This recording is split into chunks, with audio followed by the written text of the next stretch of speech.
भगवान श्री सुखदेव जी ने कलयुग के धर्म आदि बताए और कहते हैं सुखदेव जी,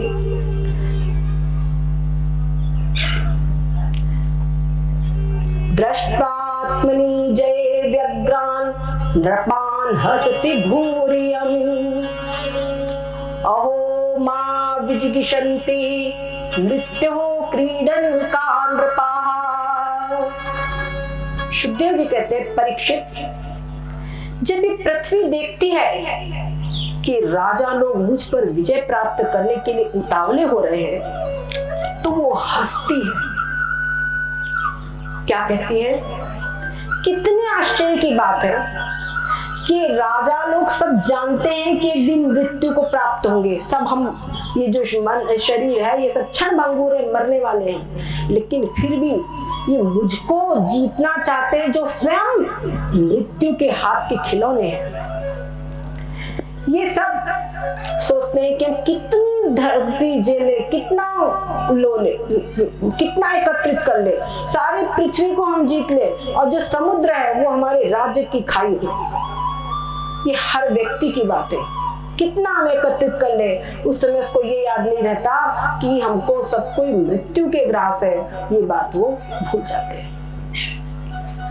तो इस प्रकार से पृथ्वी हंसती है और कहते हैं मनुष्य को चाहिए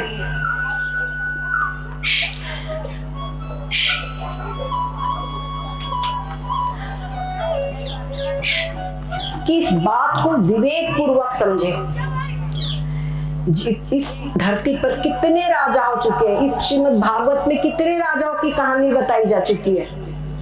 पृथु, पूर्वा, गादी, नहुष, भरत, अच्छे बड़े बड़े जो संपूर्ण भूखंडों के स्वामी थे।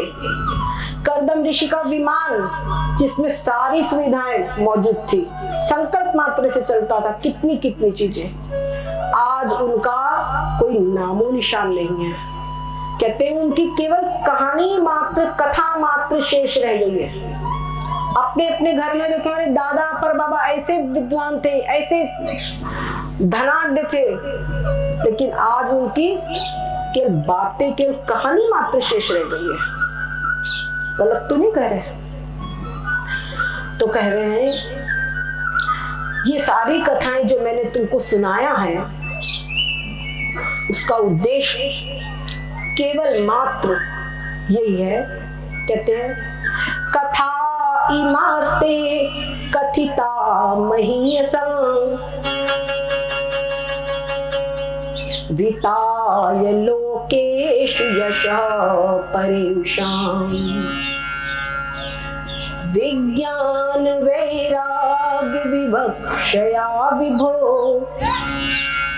वचो विभूति न तु पारमार्थी।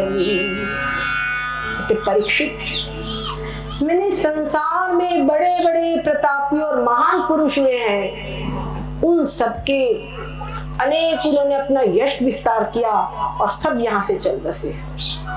उन सबकी कथा जो मैंने तुमको यहाँ पर सुनाई है वो सिर्फ इसलिए सुनाई है कि तुमको ज्ञान और वैराग्य हो। बाकी ये सब कुछ कि वाणी की वाग विलास मात्र है। वचो विभूतिर न तो पारमार्थम, परमार्थ से ये राजा लोग कहीं कुछ भी नहीं है। केवल मैंने तुमको ज्ञान और वैराग्य के लिए ही ये सब की कथाएं सुनाई है। और कहते हैं भगवान श्री कृष्ण का जो गुणानुवाद है वही समस्त अमंगलों का नाश करने वाला है। उसी का महात्मा लोग गान करते हैं। और जो व्यक्ति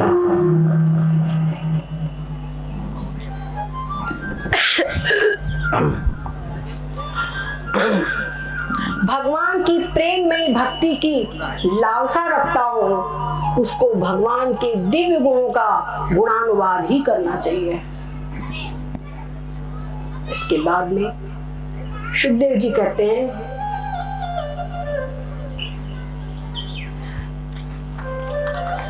सत्य युग में धर्म के 4 चरण होते हैं, सत्य, दया, तप और दान।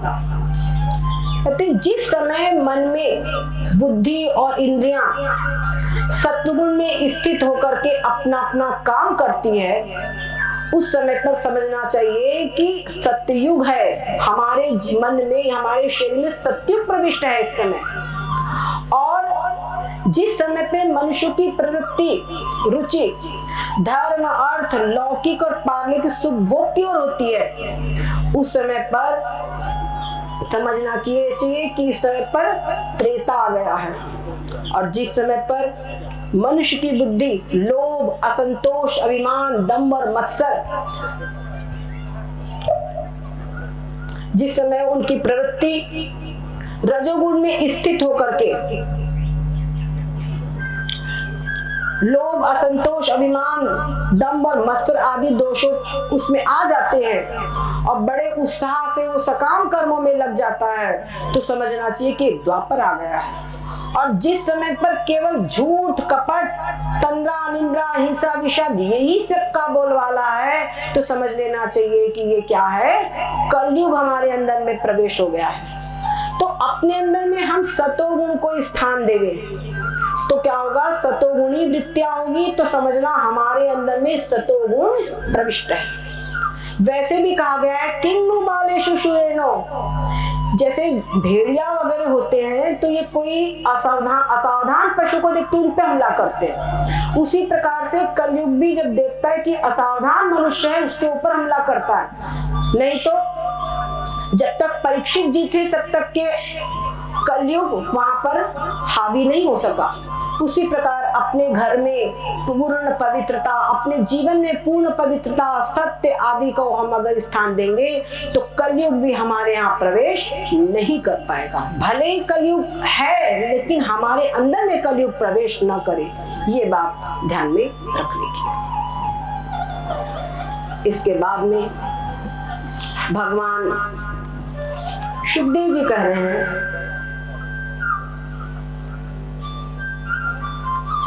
परीक्षित अब तुम सावधान हो जाओ।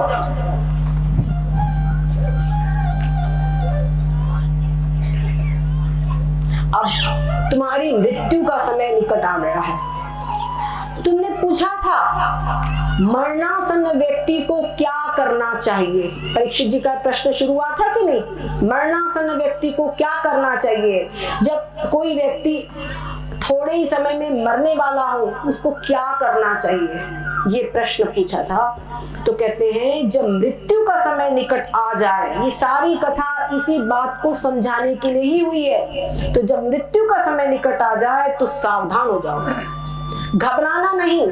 पहले भी बता चुके, उसको घबराना नहीं चाहिए, उसको सावधान हो जाना चाहिए और अपनी पूरी शक्ति से और अंतःकरण की सारी वृत्तियों से भगवान श्री कृष्ण को अपने हृदय सिंहासन पर बैठाना चाहिए और इससे परम गति की प्राप्ति होगी। और जो लोग मृत्यु के निकट पहुंच रहे हैं उनको भी भगवान का ही ध्यान करना चाहिए। इसीलिए हर स्थिति में, अच्छा ये बात हमको कभी मालूम है क्या कि कब मृत्यु आने वाली है, मालूम है क्या? नहीं मालूम है। इसीलिए हर समय भगवान का ध्यान करना चाहिए।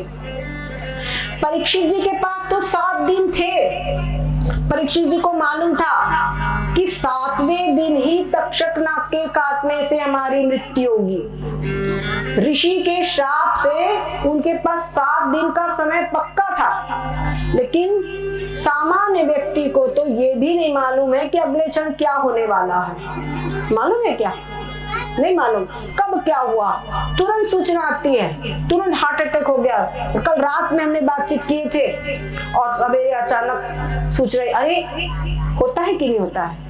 तो इसीलिए मनुष्य को हर स्थिति में, हर समय भगवान के गुणों का चिंतन, उनके नामों का स्मरण, उनके नामों का उच्चारण ही करना चाहिए। श्री कृष्ण का संकीर्तन करने मात्र से, भगवान के नामों का संकीर्तन करने मात्र से सारी आसक्तियां छूट जाती है और भगवत प्राप्ति हो जाती है।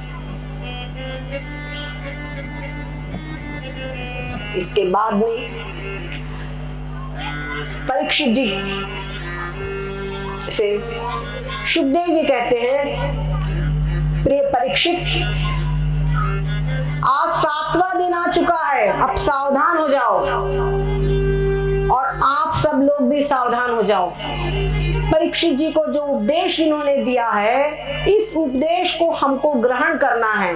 अगर इस उपदेश को हमने ग्रहण किया, तभी हमने अपने 7 दिवस जो भागवत का श्रवण किया है वो हमारा अर्थपूर्ण होगा। तो हम पेड़ लगाते हैं फल के लिए, तो पेड़ लगाया लेकिन फल को छोड़ दिया, उस व्यक्ति को बुद्धिमान कहा जाएगा क्या? खूब बढ़िया बीज वगैरह लगा दिया, जब फसल तैयारी उसको काटा ही नहीं, उस आदमी को बुद्धिमान कहा जाएगा क्या? नहीं। तो ये जो अंतिम उपदेश है, ये सुनने के लिए पूर्ण रूपेण सावधान हो जाइए। शुकदेव जी कहते हैं, परीक्षित, वास्तव में चाहे ब्रह्मा हो, रुद्र हो, सब कोई श्री हरि का ही स्वरूप है, उनसे पृथक नहीं है। और आगे कहते हैं, त्वं तु राजन् मरिष्येति पशु बुद्धि मिमां जहि न जाता प्राग भूतोद्य देहवत्वं न नक्ष्यसि। कहते हैं, हे परीक्षित राजन, अब तुम पशुओं के समान ये भावना कि मैं मरूंगा, ये पशु बुद्धि है, ये मैं मरूंगा, ये सब पशु बोलते हाय मरा हाय मरा, और तुम भी ये कहो कि मैं मरा, तो तुम्हारे पास ये पशु बुद्धि है। इस पशु बुद्धि को त्याग दो। वास्तव में मनुष्य के पास ही ये बुद्धि हो सकती है कि मैं मरता नहीं हूं, मैं इस मरने वाले से अलग हूं। ये मनुष्य के पास ही ये बुद्धि हो सकती है। अन्यथा जिसके पास में मनुष्य शरीर प्राप्त करके भी ये बुद्धि ना हुई, तो पशु बुद्धि ही है। इसलिए परीक्षित जी को कह रहे हैं कि पशुओं की समान जो बुद्धि है कि मैं मरूंगा, इसको तुम त्याग दो। और जैसे शरीर पहले नहीं था, जन्म के पहले था क्या? नहीं था, और मृत्यु के बाद में भी नहीं रहेगा, उसी प्रकार से तुम भी नहीं रहोगे, ऐसी बात नहीं है। ये मत समझो कि शरीर जब जन्मा उसके साथ ही मैं जन्मा, और शरीर के मरने के साथ ही मैं भी मर जाऊंगा, ऐसा समझना ही पशु बुद्धि है। तो इस बात को सबसे पहले समझ लो कि जो जन्म होता है वो शरीर का होता है, और उसके बाद में अवस्थाओं का परिवर्तन, बाल्यावस्था, कुमारावस्था, युवावस्था, प्रौढ़ावस्था, वृद्धावस्था, और उसके बाद में मृत्यु, ये सारे जो परिवर्तन हैं ये शरीर के ही होते हैं। मैं आत्मा, मुझ आत्मा में ये कोई परिवर्तन नहीं होते। मैं आत्मा जन्म के पहले भी था, और जब सब अवस्थाओं का परिवर्तन हुआ तो भी मैं आत्मा वही था। मुझ आत्मा का कोई परिवर्तन नहीं हुआ। जब हम क्या बोलते, मैं जब छोटा था ना तब बोलते कि नहीं, जब मैं बड़ा हो जाऊंगा तब, तो इसका मतलब मैं वही रहूंगा। लेकिन शरीर बढ़ेगा, शरीर बदलेगा। अज्ञान व समझते कि मैं बदला, तो मैं बदला नहीं, शरीर बड़ा होगा, शरीर छोटा था। तो शरीर में ही सारे परिवर्तन होते हैं, आत्मा में कोई परिवर्तन नहीं होता। शरीर का ही जन्म और मरण होता है, आत्मा के जन्म और मरण नहीं होते हैं। ओम नारायण। तो कहते हैं, जैसे कि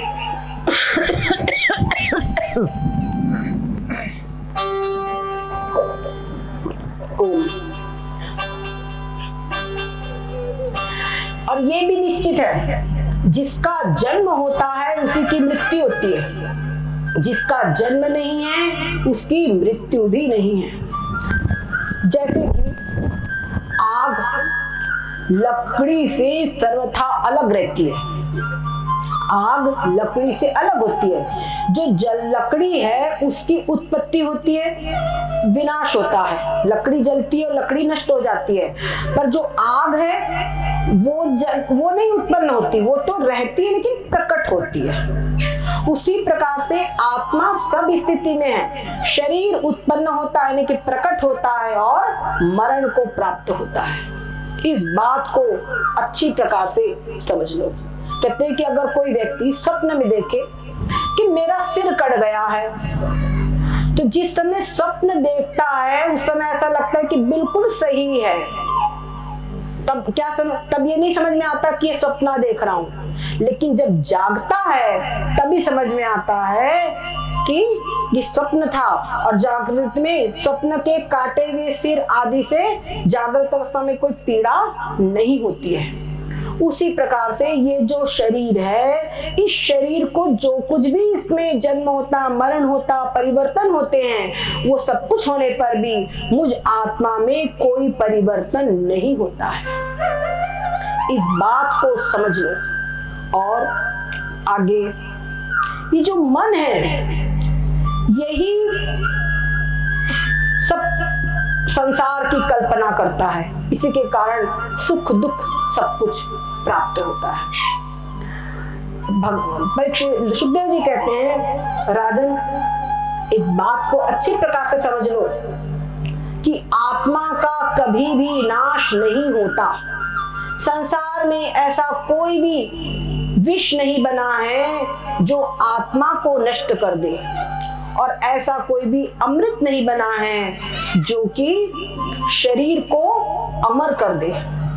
इसीलिए तुम अपनी विशुद्ध बुद्धि से, अपनी विवेकवती बुद्धि से खूब परमात्मा का भरपूर चिंतन करो और ये समझ लो कि परमात्मा का साक्षात्कार कर लो, और ये समझ लो कि तुम मृत्यु के भी मृत्यु हो। समझे? जो मृत्यु है, काल है, उस काल के भी आत्मा तुम ही हो, इसलिए तुम मृत्यु के भी मृत्यु हो। सूर्य, चंद्रमा, अग्नि, जितनी भी जो कुछ भी दिख रहा है, सब कुछ तुम्हारा ही रूप है। जब कहते अहम ब्रह्म परम धाम, ब्रह्माहम परमं पदम, कहते हैं ये तुम कहो कि अहम ब्रह्म, मैं ब्रह्म हूं। कैसा? परम ब्रह्म, मैं परम ब्रह्म हूं, परम नाम, और ब्रह्माहम परमं पदम, और जो सर्वाधिष्ठान ब्रह्म है वही मैं हूं। जैसे कि यहाँ पे हम कई घड़े रख दे, तो घड़ों के भीतर में आकाश है या नहीं है? आकाश मतलब पोल भाग। आकाश का मतलब वो नीला आकाश नहीं, आकाश का मतलब जो पोल भाग है, खाली भाग है, ये आकाश है। तो घड़े के भीतर में आकाश है, तो घड़ा अगर साबुत विद्यमान है तो भी उसके भीतर आकाश है, और घड़े को फोड़ दो तो भी आकाश आकाश एक है ना? तो घड़ा रहे चाहे ना रहे, घड़े का टूटना फूटना होगा, पर उसके भीतर आकाश का टूटना फूटना नहीं होता।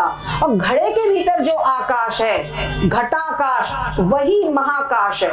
महाकाश है नहीं, सब कहीं जो व्याप्त आकाश है वो महाकाश है, और जो महाकाश है वही आकाश है। उसी प्रकार से ये घट है, क्या समझे? ये घट है, ये शरीर रूपी घट है। इस घट के भीतर में जो चेतन आत्मा है, क्या समझे?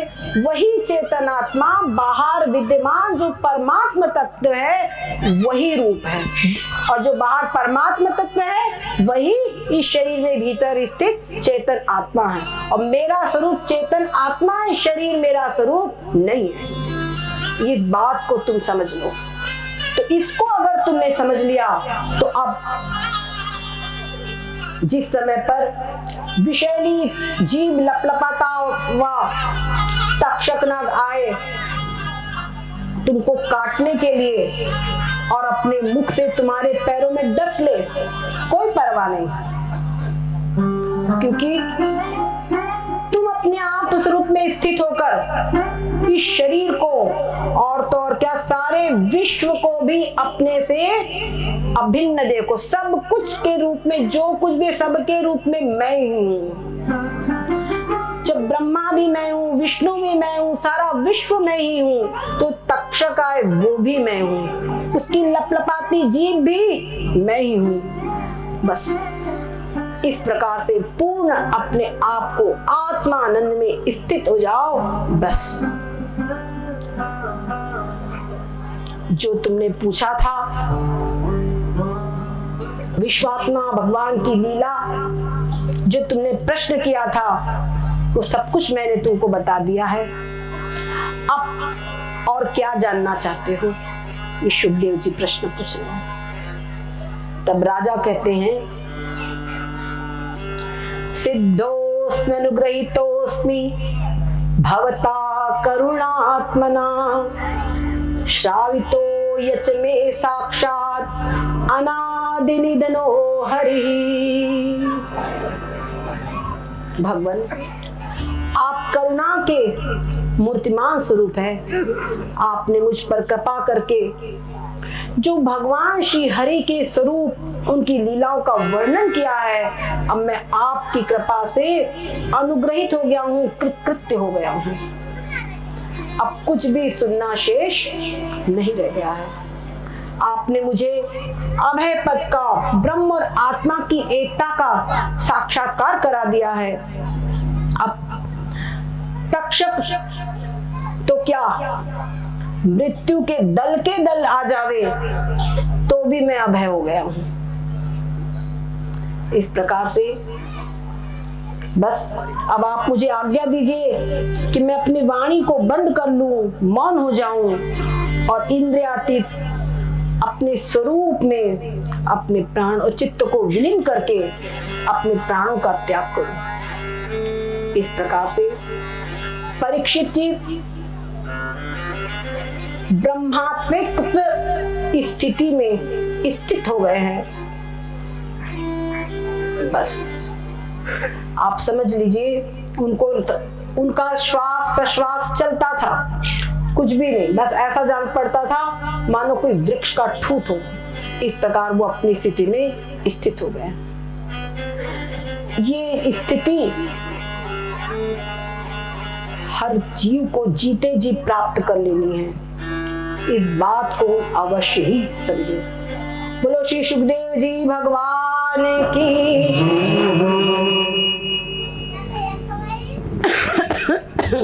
भजन सुना।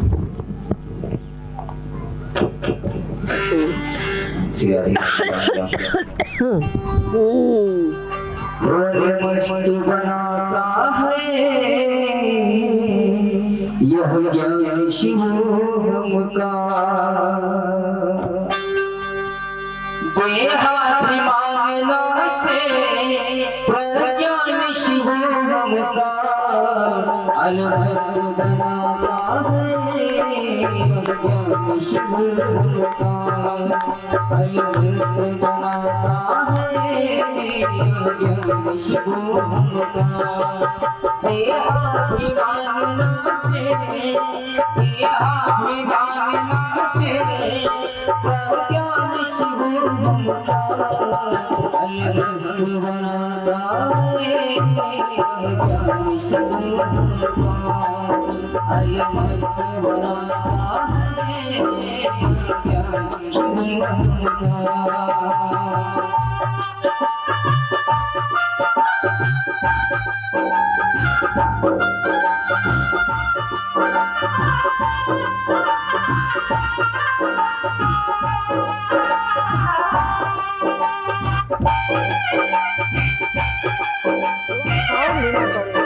इसको धीमा करो।